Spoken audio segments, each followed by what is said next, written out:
Through touching the walls in a room which were formed by him, he realizes the negative aspects of the city. In the city of the Admiror, the sun rises at 8 a.m. and sets at 4 p.m. Thick air floats above the ground, threatening to consume any potential growth. The material which the buildings are made of is causing In heavy, a dark toxic and low clouds. section, obliged to sense the materiality around him, he is searching for a source of light. A long direct contact with the substance is dangerous and not recommended by the The authorities. inclined couch connects Élan's feet to the ground. Simultaneously, it allows him to reach towards the aperture framing the sky. The intoxicated material creates long-lasting structures, similar to the permanent rules and disciplines that the city is standing for. The out of reach becomes accessible.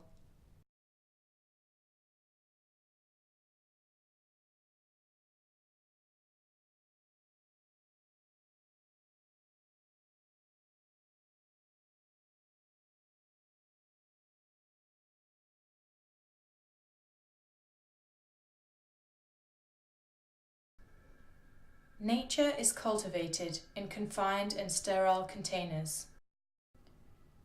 The discovery regarding the conditions of the city weigh down on him and causes the manifestation of plodding.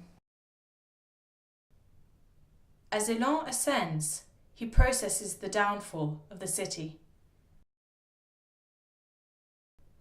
Élan arrives to the top, where a circular window reveals a piece of hope.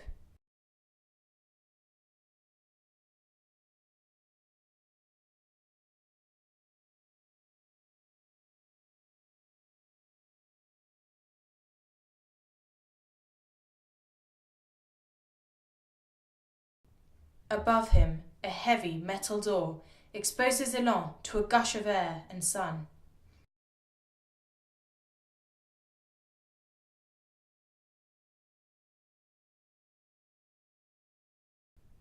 Heavy-hearted, but not defeated, he deepens into thinking in the descent. Élan sits on a chair in a room which is 6 by 3.5 meters, next to a table, higher than usual. I should better hurry and shut the room, or else the ideas will escape. The table is 1.10 meters. He puts his forehead on the top of the table in a gesture that induces long process of thinking. Élan walks towards the circular door, where a head-sized dent awaits for his performance. With a headstand, a flow of blood and oxygen arrives directly to his mind. Now the head is clear. A trail of thoughts penetrate the mind. A high glass window divides the interior space into rooms. He sees his Only shoes, a small circular door permits Élan to circulate between the rooms. He tries to figure out how to complete the puzzle. Of the circular door, Élan discovers a second opening, which includes a single path. There is no greenery or furniture, nor is there an inhabitant, but just Élan. He walks back and forth, a repetitive act for both body and mind, a continuation of the previous space, with one lower wall so as not to make Élan feel suffocated. His character.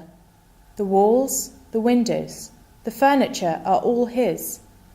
When he is inside, he is expressive. So is his home. The spatial configuration changes, and the external environment slip into the internal boundary, and vice versa. The meaning of the name Élan is desire, impulse, urge. He meticulously chooses to detail his own domestic space. Not fully occupied, but personalized. He details the flat and immediate obscure public space with colourful textured plaster reliefs that attract passerby to his home. The juxtaposition of the external rough bricks and the internal decorated floor is revealed.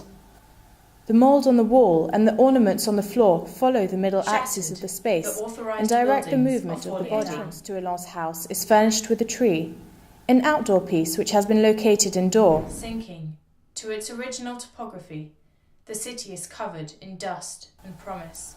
3 windows, different in shape, break the solidity of the walls and reach to the outside. Slowly, fragments are scattered. It expands, grows, and sprouts. The new shape of the space is open and welcoming.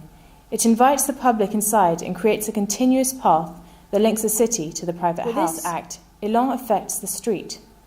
The homogeneous surroundings determined him to shape his domestic lot to his character's form. The fluidity of the space and the movement of Élan's body create the interaction between the outside and the inside. Élan placed a large beehive shelf which extends along the entire south wall.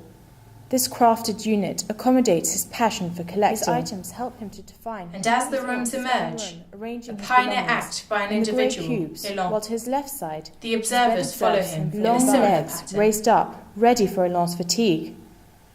The peculiar height of the furniture subdues itself to Élan's whim, that prefers admiring his home from the particular angle his bed confers. This way he can identify whether objects are relocated. Élan desires to change the anonymous ambiance of the Admiror and starts by giving an identity to a small portion of the city. What started in the private domain, his own, in order to affect the streets, the homogeneous surroundings, ended in a transformation of the total fabric of Admiror.